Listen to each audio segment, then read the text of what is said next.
2 ദിവസത്തെ സന്ദർശനത്തിനായി പ്രധാനമന്ത്രി കുവൈറ്റിലേക്ക് യാത്ര തിരിച്ചുവെന്ന് ഞങ്ങളുടെ ഡൽഹി ബ്യൂറോ റിപ്പോർട്ട് ചെയ്യുന്നു. കുവൈറ്റ് ഭരണാധികാരികളുമായി അദ്ദേഹം കൂടിക്കാഴ്ച നടത്തും.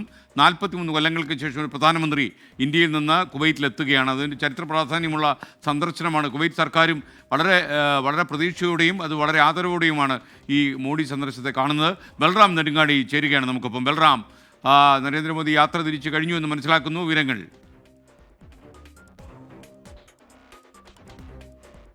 Good morning SKN. പ്രധാനമന്ത്രി നരേന്ദ്രമോദി 2 ദിവസത്തെ സന്ദർശനത്തിനായി കുവൈറ്റിലേക്ക് യാത്ര തിരിച്ചിരിക്കുകയാണ്. അദ്ദേഹം ഉച്ചയോടെ കുവൈറ്റിൽ എത്തും. ഈ 2 ദിവസത്തെ സന്ദർശനത്തിൽ ആദ്യ ദിവസം ഇന്ന് പൂർണ്ണമായും അദ്ദേഹം ഇന്ത്യൻ സമൂഹവുമായുമുള്ള ആശയവിനിമയം നടത്താനും അവരെ കാണാനുമാണ് ചെലവഴിക്കുക. അദ്ദേഹം ഇന്ന് ഉച്ചയോടെ അവിടെ കുവൈറ്റിൽ എത്തിയ ശേഷം ഗൾഫ് സ്പീക്ക് ലേബർ ക്യാമ്പ് സന്ദർശിക്കുന്നുണ്ട്. ലേബർ ക്യാമ്പിലെ സാഹചര്യങ്ങൾ ഉൾപ്പെടെ അദ്ദേഹം നേരിട്ട് കണ്ട് വിലയിരുത്തും. ഇതോടൊപ്പം തന്നെ ഗൾഫ് കപ്പിന്റെ ഉദ്ഘാടന ചടങ്ങിൽ പ്രധാനമന്ത്രി പങ്കെടുക്കുന്നുണ്ട്. ഇന്ന് വൈകിട്ട് ഷെയ്ഖ് സാദ് അൽ അബ്ദുള്ള ഇൻഡോർ സ്പോർട്സ് കോംപ്ലക്സിലെ പരിപാടിയിൽ ഇന്ത്യൻ സമൂഹവുമായുള്ള ചേർന്നുള്ള പരിപാടിയിൽ പ്രധാനമന്ത്രി പങ്കെടുക്കും.